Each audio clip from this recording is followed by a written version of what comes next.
relaciones fisiológicamente sujetas a la prolactina.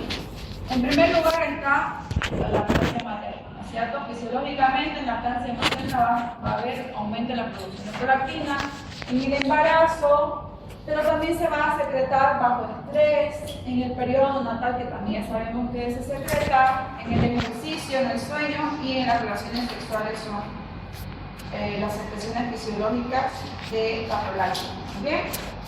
En cuanto a las enfermedades que cursan con galactorrea y que estén asociadas al aumento de la prolactina, tenemos lo que es la acromegalia, el artrismo, prolactinomas, ahorita vamos a ver, ¿ya? Otros tumores que también están relacionados con el aumento de la secreción de la prolactina, como tumores como metindiomas, retinomas, enfermedades infiltrativas como sarcoidosis, tuberculosis, muy bien, síndrome de Cushing también puede estar asociado. Pero en realidad los prolactinomas es una de las causas principales de hipersecreción de prolactina, ¿ya? Valores normales de prolactina, ¿alguien se acuerda que mencionaron en la clase sus compañeras o compañeros? Valor normal hay tanto para las mujeres como para varones y en estado de lactancia, ¿ya? En mujeres que están en lactancia, el valor es mayor a 400, ¿ya? En algunos libros dice que tiene que ser mayor a 900 nanogramos por decilitro, ¿ya? Bien, normalmente.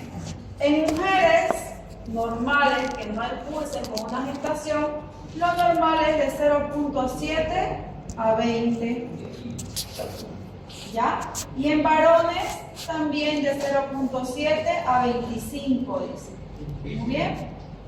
En algunos libros dice que en mujeres está hasta 30 y en varones es hasta 30 también, ¿ya? Ahí varía. Lo bueno es que en la parte hormonal te va a venir los resultados de las hormonas del libro o de donde lo van a sacar el dosaje, ¿ya? Pero increíblemente en la lactancia materna aumenta muchísimo, ¿no? La producción de él. Muy bien. La clasificación de estos prolactinomas podemos dividirlo en dos, unos que son microprolactinomas menor a 10 milímetros y otros que son macroprolactinomas mayor a 10 milímetros. El 40% del total de tumores hipoficiarios son estos prolactinomas y aparecen justo en edades de 20 a 35 años en mujeres. Bien, más frecuente en mujeres que en varones, relación más o menos de 20 mujeres, un varón que pueda sufrir este prolactinoma. Es por eso que a cualquier varón que llegue a la consulta refiriendo galactorrea, tenemos que hacerle una evaluación minuciosa y detallada, descartando prolactinoma y descartando cáncer de mama en el varón, ¿ya? Porque también a los varones le da cáncer de mama. ¿Bien?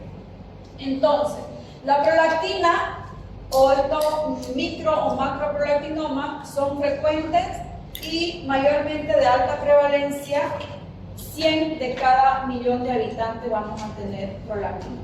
Bien, dentro del cuadro clínico vamos a tener la principal, que es la galactorrea, ¿ya? El aumento de la secreción láctea, y va a cursarse con amenorrea en mujeres, y si fuera un varón que sufre esta enfermedad, va a cursar con hipogonadismo. Muy bien. Y podemos tener también sintomatología por efecto de masa, que dijimos que esa sintomatología por efecto de masa es cuando crece mucho el tumor y comprime otras áreas dentro del encéfalo. Y esta persona puede tener cefalea, visión borrosa, tal vez estar comprometida el par 3, el par 5, el par 4, uno de los pares craneales, ¿no? También pueden estar comprometidas otras hormonas, ¿ya? Produciendo así un hipotiroidismo de tipo secundario o terciario o una insuficiencia suprarrenal también, si es que está comprometida la ACTH y su eje de secreción. En cuanto al laboratorio, lo primero que hay que solicitar es prolactina basal, ¿ya? Porque como esta hormona cumple un ritmo circadiano nocturno, cosa que va a secretarse durante la noche, va a ser un pico especial, ya aproximadamente entre las 5 de la mañana y 7 de la mañana, ya donde hace su pico máximo, a diferencia de la hormona de crecimiento, que su pico máximo era entre 2 de la mañana a 4 de la mañana más o menos, ¿ya? Se pide el dosaje de esta hormona basal a partir de las 7, máximo 8, que se le tiene que tomar la muestra a las personas que tengan.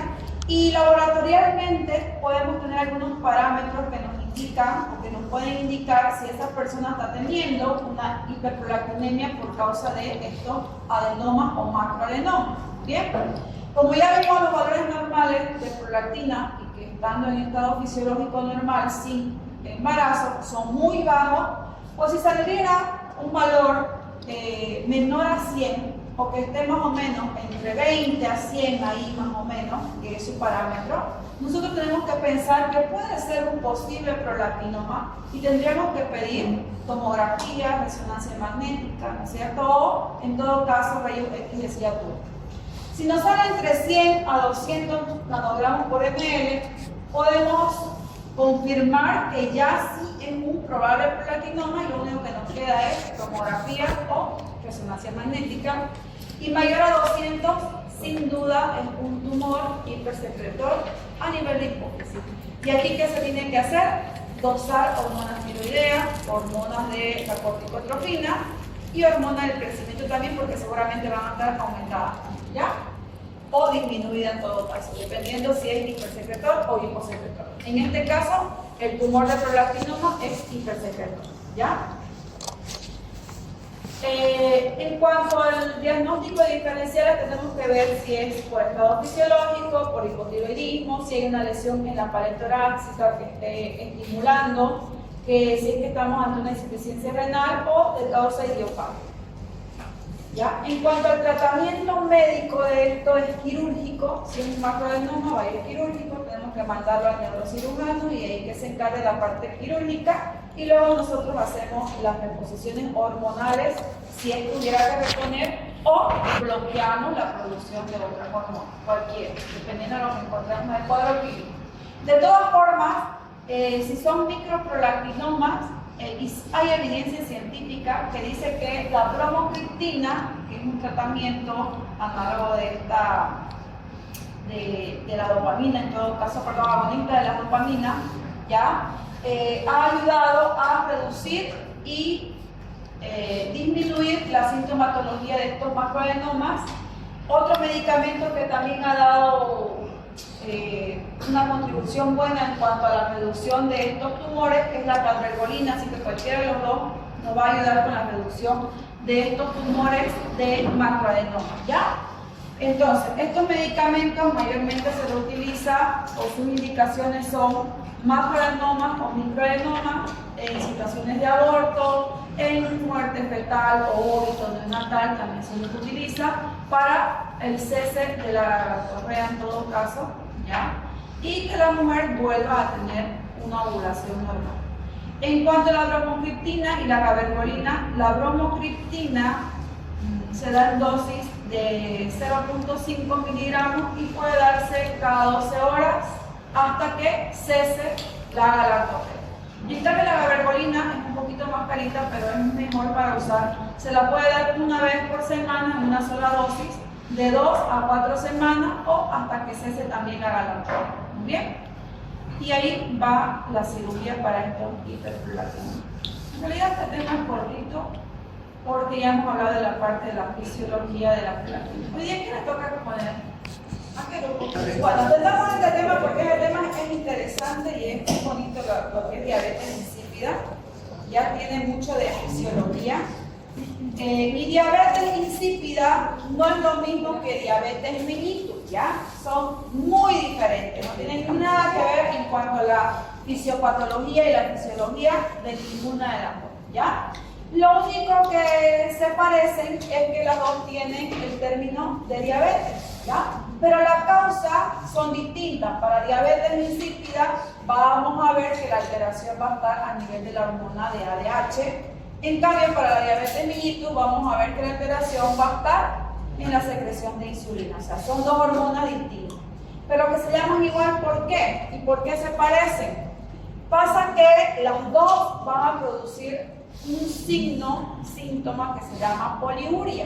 O sea, en ambas patologías vamos a tener poliuria como signo único patoneumónico que las unen, vamos a decir, ¿ya? Pero en realidad es muy distinto hasta la poliuria que hacen los pacientes con diabetes insípida y que hacen los pacientes con diabetes mellitus, ¿ya? Pero los dos tienen poliuria. Y polidipsia también. Lo que no tiene va a ser polifagia, y que en la otra vamos a ver que tiene polifagia. En esta sí va a haber pérdida de peso, en cambio diabetes mellitus también vamos a tener pérdida de peso o aumento de peso, dependiendo de cómo vemos al paciente. ¿Muy bien? Muy bien. En cambio, diabetes insípida, en términos generales, es una enfermedad que va a causar con trastorno de la hormona ADH en su secreción y especialmente va a cursar con una gran eliminación de grandes volúmenes de orina. Dicen que las personas pueden llegar a perder entre 2, 3, 4, 5, 6, 7 litros a más en 24 horas. Ocasiona gran deshidratación si es que no tuviera su centro de la sed activado, ¿ya? Especialmente en ancianos se puede ver esta deshidratación que puede llevarlos a la muerte. ¿Muy bien? Entonces, es un cuadro clínico caracterizado por poliuria, pero la diferencia de esta poliuria es que la orina va a estar muy diluida, ¿ya? Vamos a tener una dilución frente a los electrolitos que va a estar también diluido, y en cambio en el plasma va a haber una concentración de la osmolaridad plasmática que va a estar aumentado y los electrolitos por ende van a estar también aumentados a nivel del plasma. De ahí viene su nombre de diabetes insípida, porque insípido ¿qué significa? Que no tiene sabor, que no tiene olor, ¿no es cierto? Que es muy transparente, por algo es insípida. Ya la orina va a estar así, de esa forma. Y se va a deber a estas dos situaciones. Uno, a la insuficiencia de la secreción de ADH, la cual va a llamarse diabetes insípida central, porque la alteración va a estar a nivel del hipotálamo hipófisis. Y la otra va a ser por resistencia renal a la ADH. Y ahí se va a llamar diabetes insípida nefrogénica. Muy bien. ¿Qué quiere decir en esta? Que va a haber secreción normal de la ADH en el eje, pero esta hormona, sus receptores van a hacer resistencia y no van a poder cumplir su función a nivel de lo que es los túbulos colectores y distales de la nefrona, ¿ya? En cuanto a las causas de esta diabetes insípida central, vamos a ver que son muchas, ¿ya? Desde causas idiopáticas, que no se sabe por qué es la causa, tumores es la otra causa también, algún tipo de trauma, ¿ya? Algún tipo de trauma a nivel craneal, tumor de pituitaria y también por iatrogenia, ¿muy bien? En cuanto a la nefropatía, a la diabetes, me confundí con la nefropatía diabética. En cuanto a la causa de diabetes insípida nefrogénica, tenemos la intoxicación por litio, las disgenesias renales, algún tipo de hipocalemia. Aquí también entra lo que es la gestación o el embarazo, y de estas causas vamos a tener muchísimas, que le voy a mostrar aquí un cuadro entero de medicamentos que pueden producir esta enfermedad de diabetes insípida nefrogénica, ¿ya?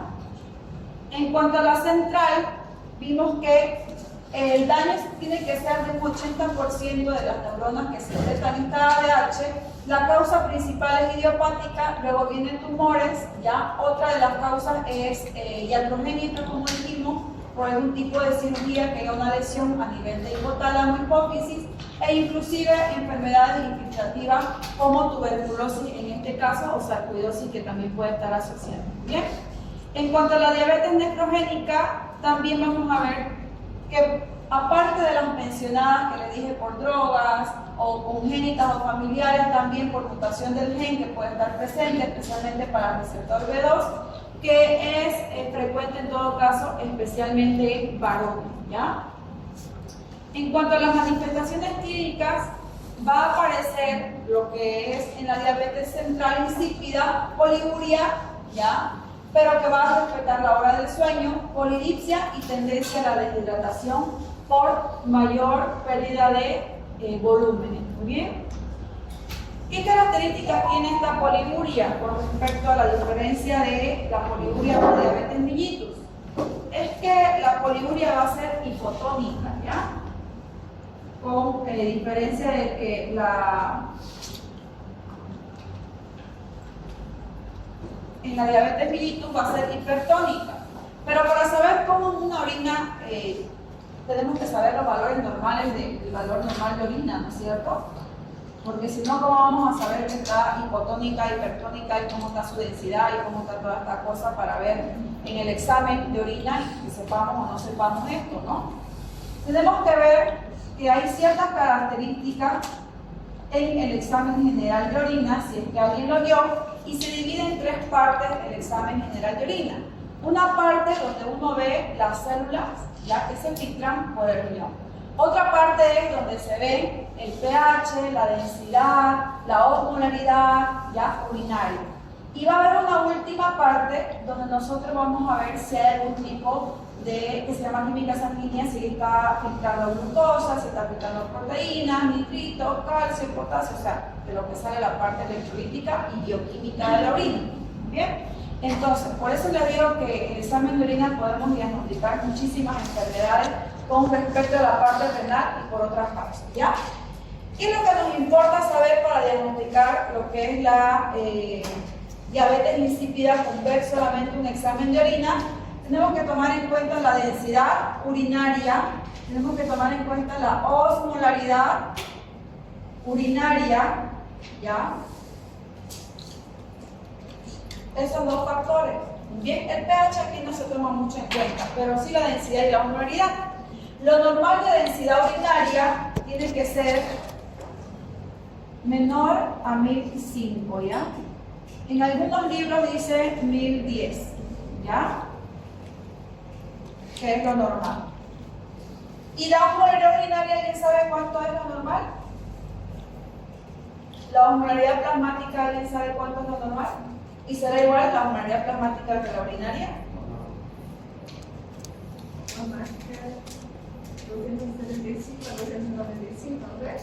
Plasmática, exacto. La urinaria se parece un poquito, ¿ya? Aquí tiene que ser menor a 200, ¿ya? En algunos libros dice 250, ¿ya? En cualquiera de los dos, cuando los revisen, es válido, ¿ya? Cualquiera de los dos, ¿ya? Entonces, al examinar un examen de orina para una diabetes insípida de tipo central o nefrogénica, tenemos que tener disminución de la densidad urinaria y disminución de la densidad, perdón, de la osmolaridad urinaria, ¿ya? Pero también tenemos que tomar otros parámetros en cuenta a nivel sanguíneo, porque si no, no se va a poder hacer un diagnóstico correcto de esta enfermedad. Porque diagnosticar diabetes insípida pareciera que es fácil, pero en realidad es un poco más difícil que diagnosticar una diabetes mellitus. En sangre también tenemos que estudiar o ver unos parámetros como osmolaridad plasmática y tenemos que ver potasio, perdón, sodio y potasio, ¿ya? Primero sodio y luego potasio. ¿Por qué? Porque la osmolaridad se va a ver regida de el sodio, ¿no es cierto? El sodio es el que va a comandar en realidad la osmolaridad y aquí también su sodio va a comandar la osmolaridad y la densidad urinaria. Y aquí entonces la osmolaridad plasmática es de ¿cuánto a cuánto? 275 a 295. ¿Quién da más? ¿Quién da menos? 280. 285 275 a 295. a 295. Algunos libros dicen hasta 300, ¿ya? Muy bien. ¿Y el sodio cuánto es lo normal? 175 a 145. 135 a 145 mili equivalentes por litro. Siento aquí es miliosmoles por litro. ¿Bien? Miliosmoles por litro. ¿Y el potasio? De 3 a 5 miliquevalentes por 3.5 a 5.5 mini equivalentes por litro. Bien, varía un poquito. En algunos dice de 3 a 5 y en otros de 3.5 a 5.5. Pero ya ustedes lo ven dependiendo del estado como está su paciente, ¿ya? Porque si nos regimos realmente así tal como dice, a veces en personas un puntito, por ejemplo, va a variar, ¿ya? Lo mismo va a pasar en diabetes mellitus y en cualquiera, ¿ya? Un puntito siempre va a contar, ¿ya? Siempre va a haber un desbalance de un puntito. Muy bien. Entonces, para diagnosticar tenemos que pedir examen de orina, examen de sangre y tenemos que pedir, dentro del examen de orina nos va a llevar con la densidad, osmolaridad, bioquímica, células y todo lo que vamos a ver dentro de esa orina. Y en la sangre, lo ideal sería pedir osmolaridad, que también la podés solicitar, o si no, en todo caso, con el sodio nos va a bastar y nos va a sobrar. ¿Cómo tienen que estar para una diabetes insípida de tipo central? La osmolaridad plasmática va a estar aumentada. El sodio va a estar aumentado. El potasio puede estar normal o puede estar aumentado. Muy bien, es el único que puede estar normal o aumentado. ¿Ya?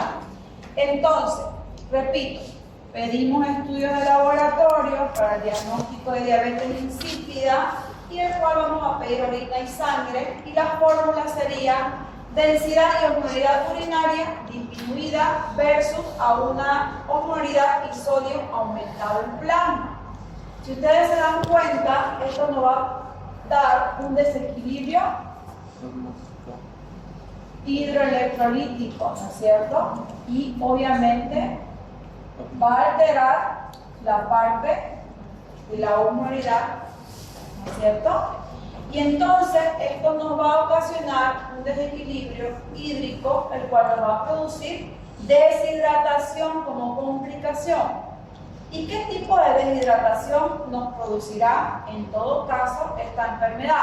Sabiendo que vamos a tener la orina bien diluida, menos concentrada, pero a nivel plasmático va a estar aumentada lo que es la osmolaridad y el sodio. Y vamos a tener en consecuencia ¿qué?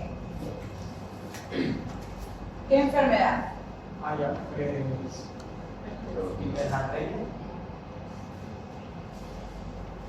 ¿No es cierto? ¿Qué tipo de deshidratación? Hipotónica, hipertónica, isotónica.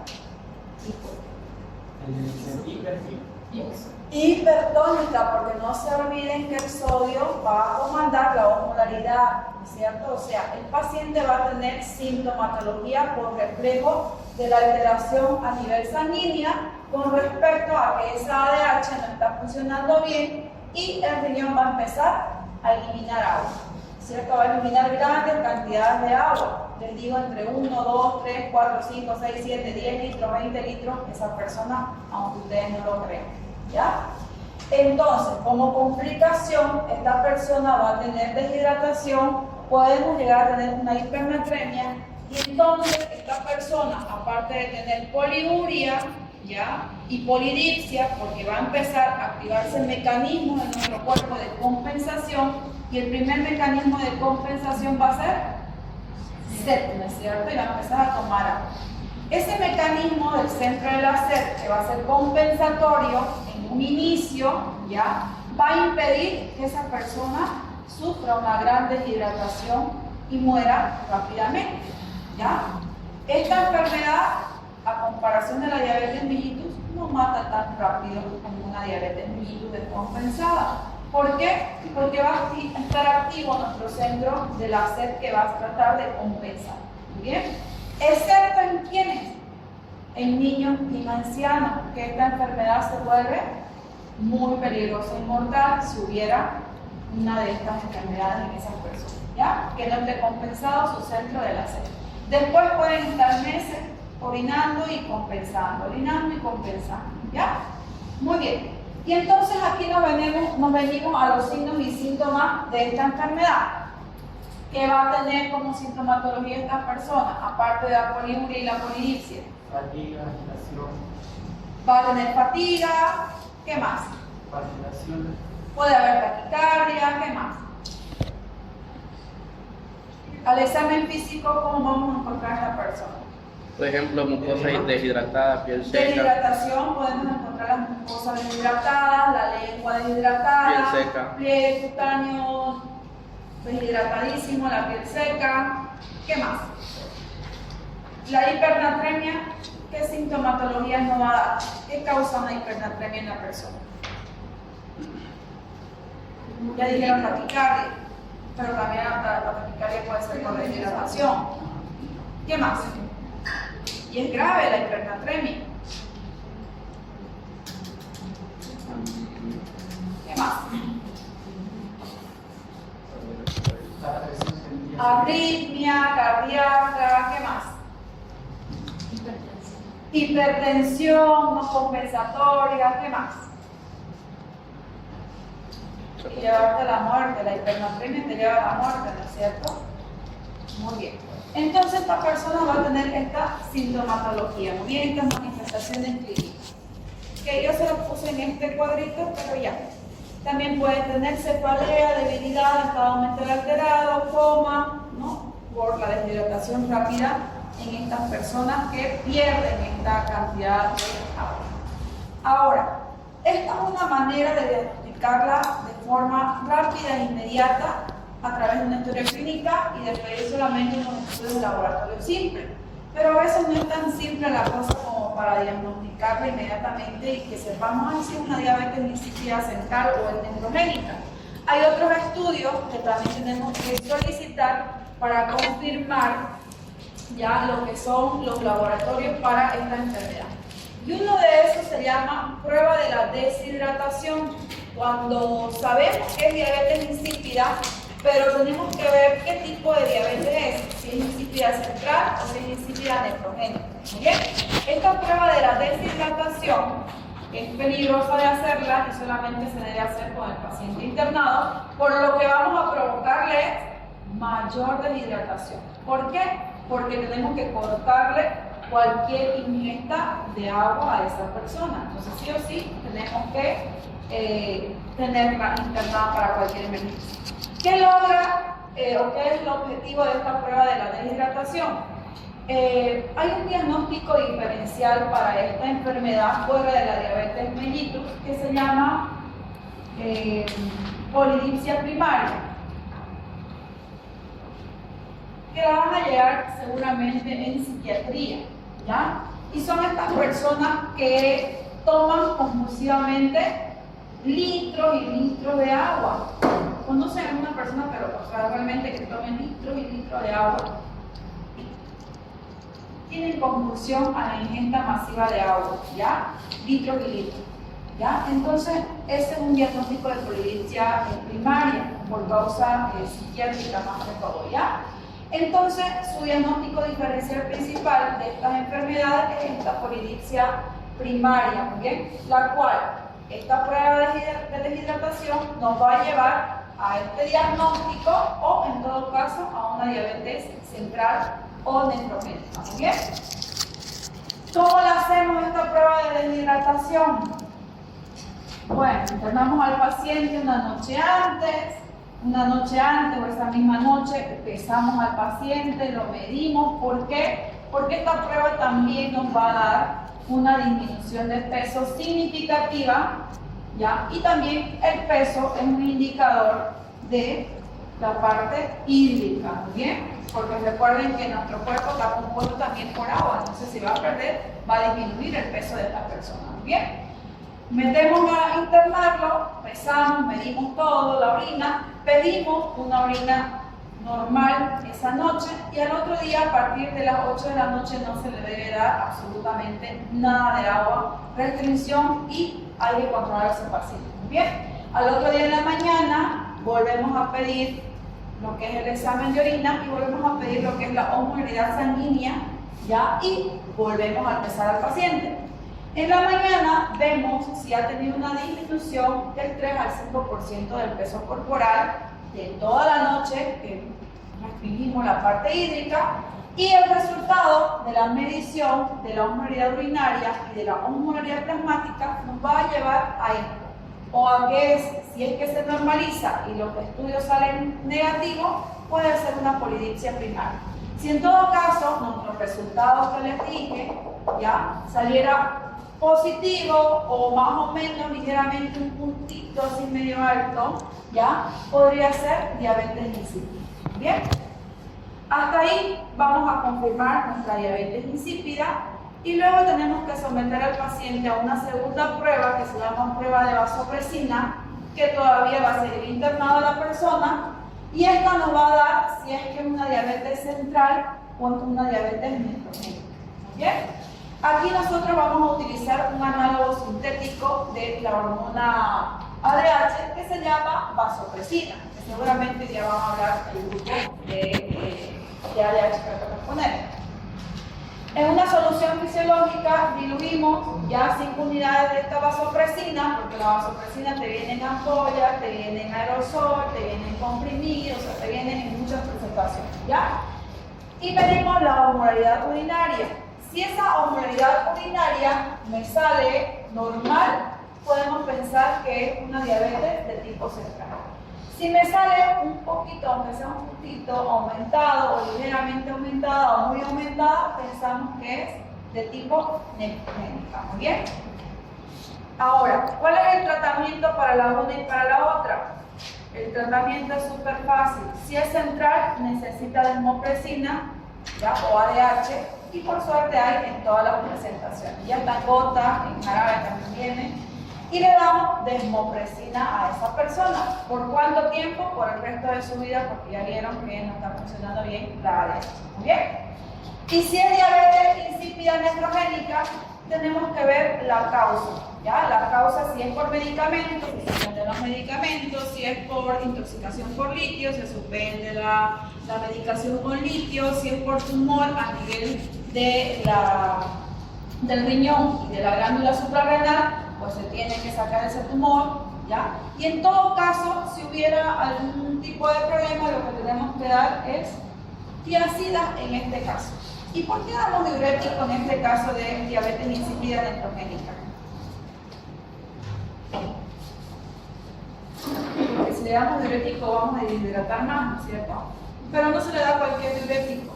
Solamente está indicado lo que son diuréticos tiacídicos. ¿Por qué?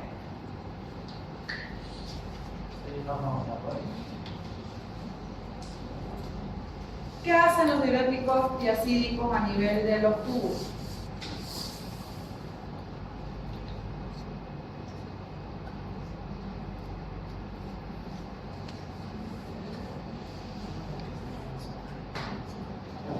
La polaridad en nivel sanguíneo.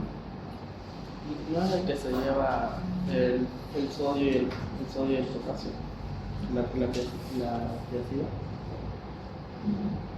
Tenemos varios tipos de diuréticos, ¿no es cierto? Los del ASA, que es la furosemida, que es la más utilizada, ¿no es cierto? Va a trabajar a nivel de los túbulos, pero en esa partecita que son las ASA, ¿no es cierto? Ya.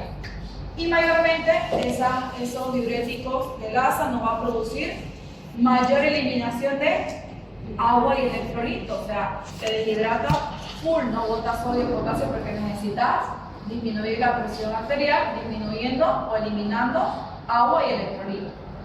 Muy bien. Luego tenemos otros antidiuréticos que son los ahorradores de potasio. ¿Que ahí quiénes son?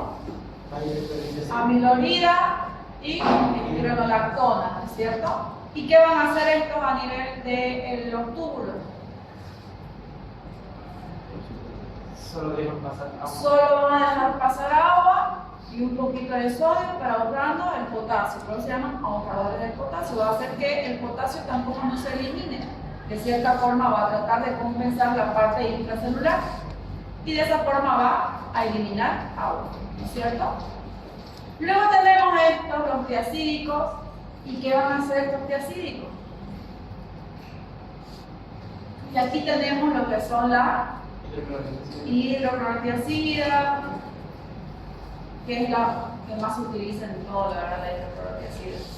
¿Y qué va a hacer esa? Son los que ensanchan Algo por ahí, pero bueno. ¿Qué va a ensanchar? Hacer, perdón, no todas esas palabras. Pero ya. ¿Qué van a hacer? Los vasos. Disminuye la absorción de Ya, sí, disminuye la absorción de sodio. Un poquito. Pero va a ayudar a que no se elimine tanto sodio ni tanto potasio. O va a eliminar más bien potasio y sodio. Porque todo medicamento tiene un fin para la enfermedad. Puede hacer un bien o se puede hacer un mal. El mundo de los antidiuréticos es un mundo especial en la parte cardiológica. Y seguramente cuando hablen de cardiología, no sé si eso estará avanzando, la verdad. Vamos a hablar del mundo de los antidiuréticos y porque va asociado, ¿no es cierto? Los antidiuréticos para todo. Y si ustedes ven la receta de su mamá o de su papá o de algún familiar, temas de cardiología, te manda unos 6 medicamentos. Media tabletita en la mañana, media en la tarde, un cuartito acá, otro medicamento para la parte cardioprotectora. Y entonces las tiacidas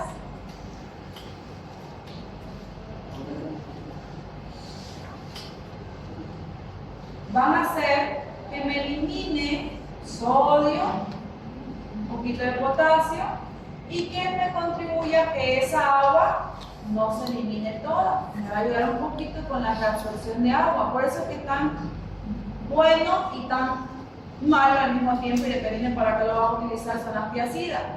Porque como está esta persona eliminando gran cantidad de líquido, también tiene que eliminarse electrolitos para que no quede aumentado a nivel plasmático. Entonces de una u otra forma tienen que arrastrar todos esos electrolitos, pero sin producir mayor deshidratación y mayor descompensación hemodinámica.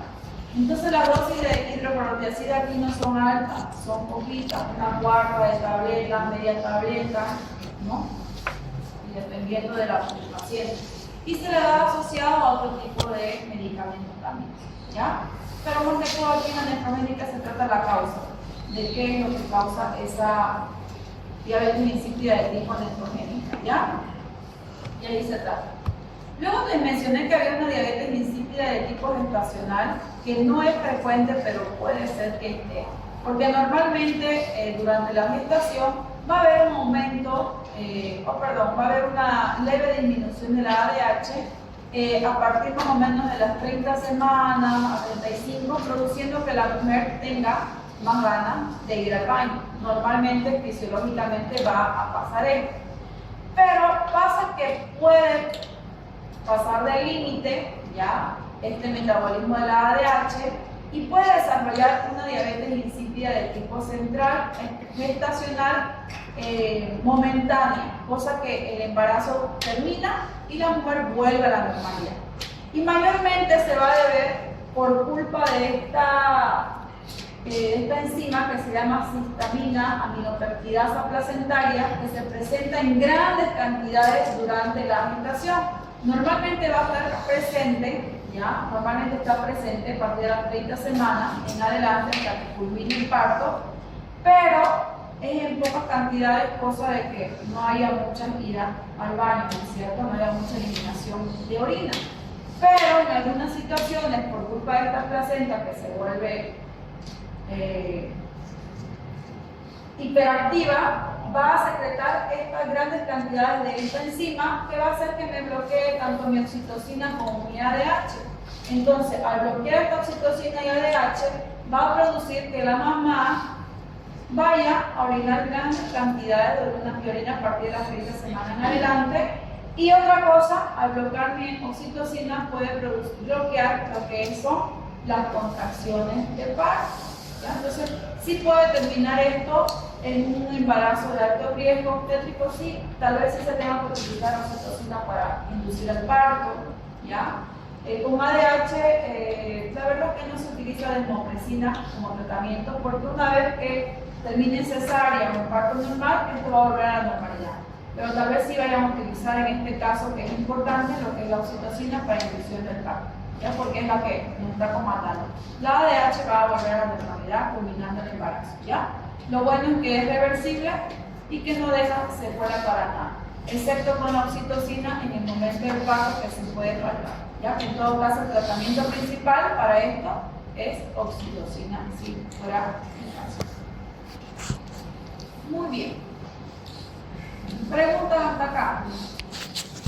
Entonces, vimos que en la anterior había bloqueo de la hormona y había eliminación del líquido. En esta no va a haber bloqueo de la hormona, va a haber un aumento de la secreción del ADH, cosa que va a producir ¿qué?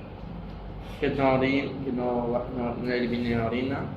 Que produzca retención de agua libre, ¿ya? O sea, va a producir lo contrario.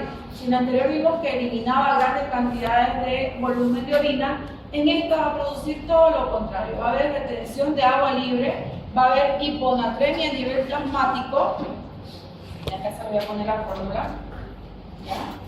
Entonces, en esta secreción inadecuada de ADH, solicitamos densidad urinaria y osmolaridad urinaria, ¿ya? Y vimos que en el anterior caso iba a estar disminuida, en este caso van a estar aumentadas. Y a nivel plasmático, por retención de agua libre, ¿cómo va a estar a nivel sanguíneo? Disminuida. Claro, osmolaridad plasmática va a estar disminuida y sodio va a estar disminuido, ¿cierto? Y diabetes insípida va a estar ordenado. Y entonces, la causa de esta enfermedad de secreción inadecuada de ADH son muchísimas, ¿ya? Desde tumores, desde enfermedades medicamentosas, desde cánceres, neoplasia. En realidad, esta enfermedad es más frecuente que la diabetes insípida, ¿ya? Y mayormente se ve en pacientes hospitalizados en uso de algún tipo de medicamento, ¿muy bien? Puede ser también inclusive en personas que fuman también por tabaco, ya personas con VIH, trastornos tal vez neuropsiquiátricos que estén asociados a esto, ya que hagan que mi ADH me aumente, muy bien, desde un ACV, un traumatismo craneal, hidrocefalia que hacen que aumente.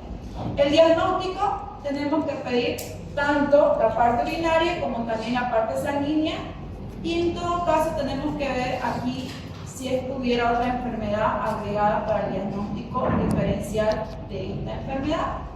Entonces, las personas que van a tener aquí como signos y síntomas van a tener deshidratación hipotónica, isotónica o hipertónica. Hipotónica. Va a haber hipernatremia o hiponatremia a nivel sanguíneo. Hiponatremia. Entonces vamos a tener sintomatología de deshidratación hiposmótica más hiponatremia. O sea, va a estar cansado. Y entonces esa persona, ¿cómo va a estar? Cansado, debilidad muscular. Debilidad muscular, ¿qué más? Bradicardia, algún tipo de arritmia también que produzca bradicardia, ¿qué más? Hipotensión, ¿qué más? ¿Qué más hace la deshidratación hiposmótica?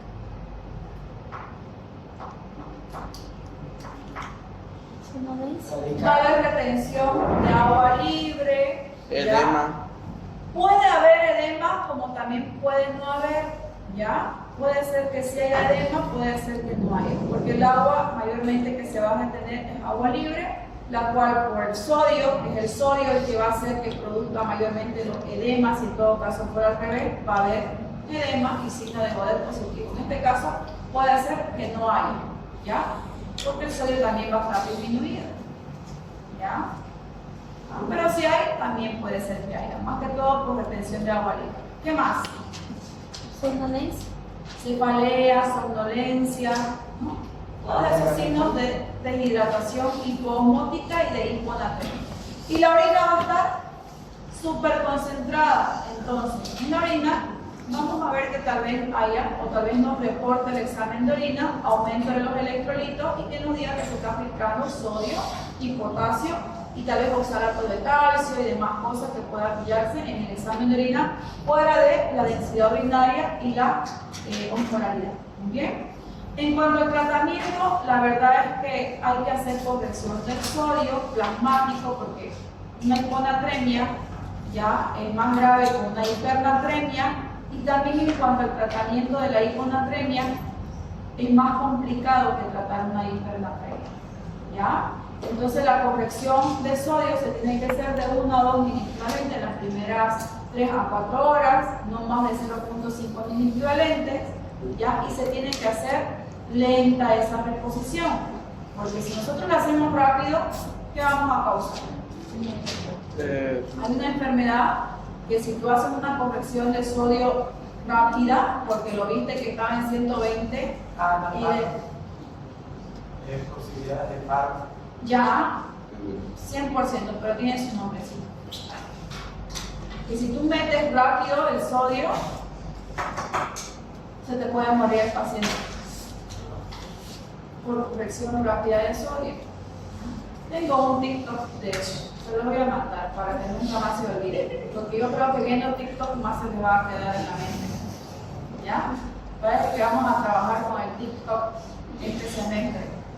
No, en serio, lo he pensado porque hay TikTok que están muy buenos, la verdad, muy buenos de médicos que lo hacen muy bien, cortito y todo. Y también acá soluciones o diuréticos de láser, en un caso asociado a la conversión electrolítica. O sea, tratando de buscar el balance hidroelectrolítico que está produciendo esta enfermedad. Muy bien. Son enfermedades estas dos que mayormente se tratan en unidades de terapia intensiva. Muy difícil es que la traten en una sala normal, no, y tiene que ir